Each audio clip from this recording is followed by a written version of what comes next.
something you've mentioned a few times. I've been very curious to hear more of, and the Caribbean Cruise CDs blew my mind, boy. But you talked about it directly there, which is, you were talking to teachers a lot in there and about this, and you said that we will say, I brought a really ornery, irritating person in my experience just now who's just driving me up the wall. Therefore, I must have that same problematic irritation within me, or that irritating person would not be in my face giving me this grief. You said, and what we want to explain is that your intention to uplift, your intention to be a teacher, your intention to be a soother, your intention to find solutions is the reason that that person is in your experience. And the assumption that you're meeting them on an equivalent problem level is the wrong assumption. I've certainly seen myself go through some contrast. Here's what we meant with all of that. So we'll start at a more basic story. So we say, if people are stealing from you, it means that you have that vibration active within you. Doesn't mean you're a thief. It means that your awareness of thieves is active enough within you that you're getting plenty of that. So that's the sort of basis beginning place of this conversation. So then let's jump to this thing that we've been saying all day here today, that when a problem is coming into focus, a solution is too. So what about a teacher who is so determined to be an uplifter? What about a teacher being willing to experience problems coming into focus so that solutions can come into focus too? In other words, we really want you to understand that not one of you said, coming into this experience, spare me the contrast, just carve out for me a feathered nest and I will just observe it and live happily ever after. Because all of you knew that your joy and your expansion were inextricably tied together. You all knew that it was expanding into a new place and coming fully into alignment that was the true satisfaction and joy of life experience. So someone comes into your experience and they're ornery and they're giving you grief and they're sort of in your face, and there's a tendency to then beat up on yourself about, maybe I am a negative attractor because here I've got this uncomfortable experience happening. And we were just pointing out that teachers especially are attractors of situations that cause them expansion. In other words, you can't separate problems from solutions. And if you are eternal beings that are always evolving, then you've got to accept the part of the evolution that is the problem, just like you accept the part of this evolution that is the solution.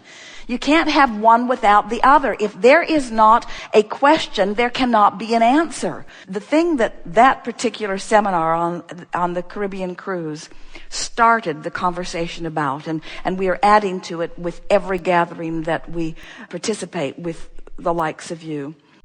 It is the understanding that in all that you are living, the new idea is being born. And without the new idea being born, there can be no expansion and therefore no satisfaction at all.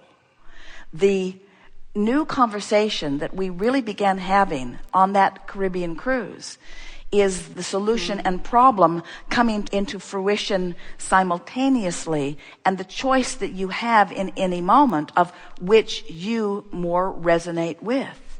It is the understanding that as you find yourself in the vortex and you are consciously aware of it because you've noticed how you feel, so you practice the vibration of it by milking it longer until you make a bigger part of your hour by hour experience on planet Earth in your body one of being in the vortex. So you practice the vibration of being in the vortex.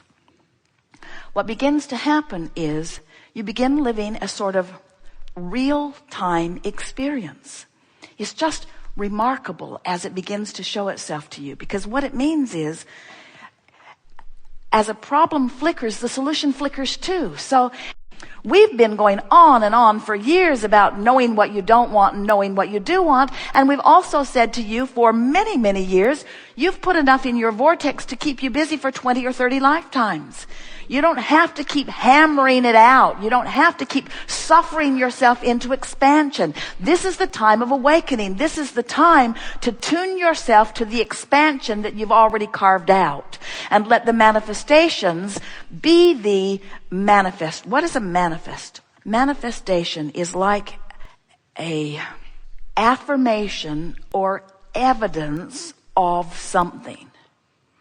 So it's time for the evidence of your vortex to be revealed to you and anyone else who has the ability to see it. And a conversation like the one that you started with really brings this conversation out into the light of day in a powerful way. It's just not necessary for you to suffer your way into expansion.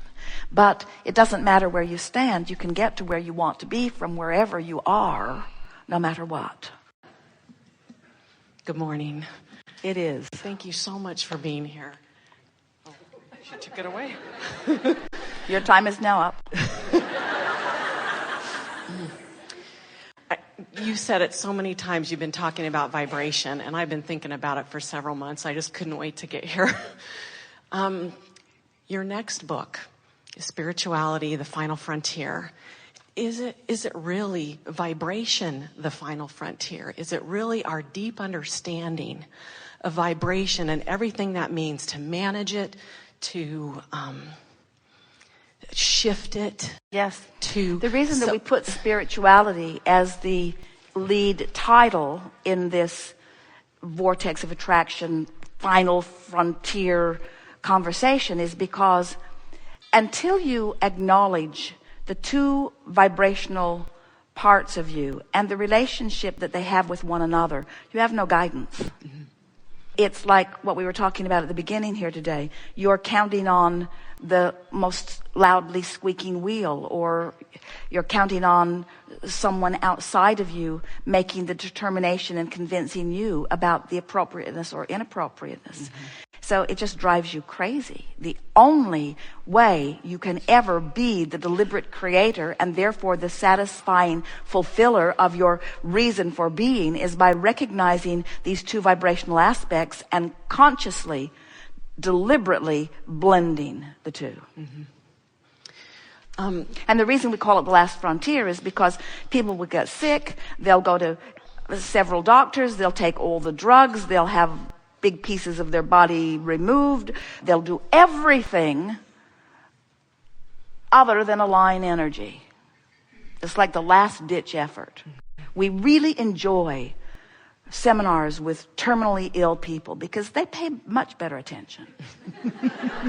They've given up on all that stuff that doesn't work, of moving all those parts around, and now they're finally ready to do the only thing that ever worked anyway, of adjusting their vibration into the frequency of their very well vibrational body. Mm-hmm. Good time for a segment of refreshment.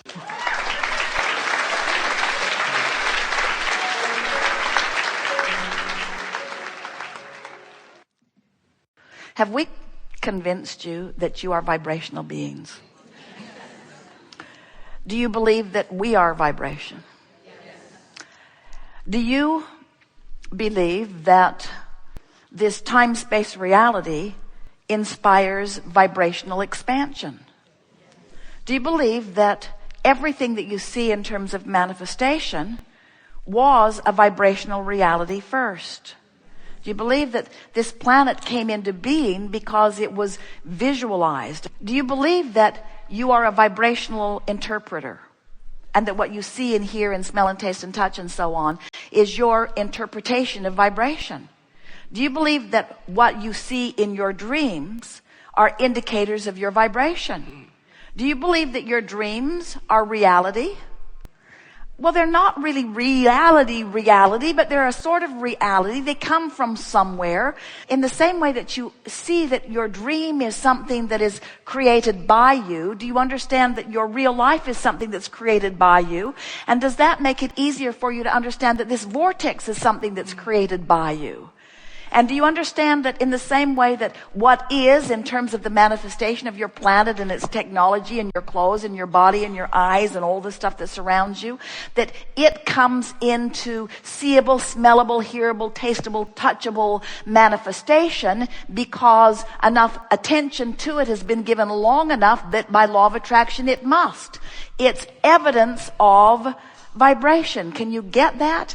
And so therefore, does it follow that there is a vortex that is waiting for you, waiting to come into manifestational evidence, and that it could come sooner than later once you learn to align with it?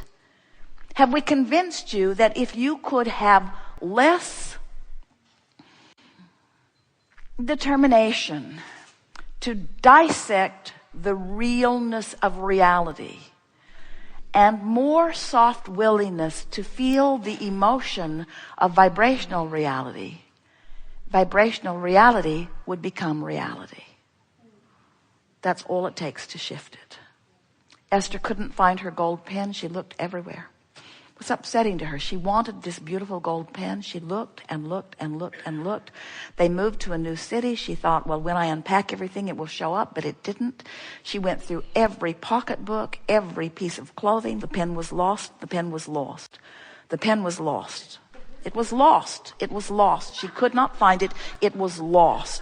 She had lost the pen somewhere. That was the reality. The pen was not in her possession. She could not find it. She had searched every square inch of everything that she owned. The pen was lost. The reality was that it was lost. It was lost. And then one day, after she'd given up on the lost pen, she was looking for something else, and when she reached in the handbag, she came out with the pen.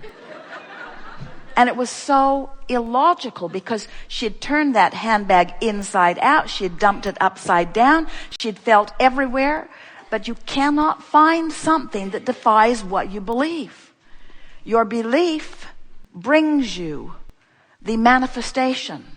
In other words, manifestation follows belief. Manifestation follows expectation. It has been our desire in these hours that we've been here together today to convince you of our absolute knowing of what you've got going on over here in this vortex. And when we look at what you've put there, we are thrilled at how you will feel when you allow yourself the releasing of the resistance, which is the only thing that keeps you from having the $100 million or the relationship with your child or anything else that you are reaching for. All things are not just possible. All things that you've been asking for are actual. They are actualized in this vibrational reality. All you have to do is believe in the vortex. Pay attention to the way you feel. Care about how you feel. And milk it when you feel good. And lighten up. And be more playful. And not make such big hairy deals over things that just don't matter. And it is our promise to you that your vortex will begin to reveal itself to you of things that you have long been asking for as soon as today. Because nothing that you seek is ever lost. It is found and it is known by the larger part of you. The larger part of you who will light the trail to reveal it to you in the most satisfying unfolding. You just have to know that it's there and know that your inner being is there, knowing where it is.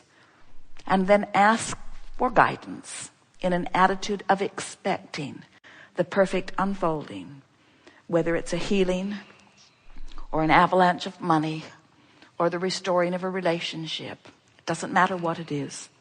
You are the creator of your reality, and you are deprived of nothing by anyone but your own patterns of thought. We've enjoyed this interaction more than words can express. There is great love here for you. And as always, we remain eternally and joyously in the vortex.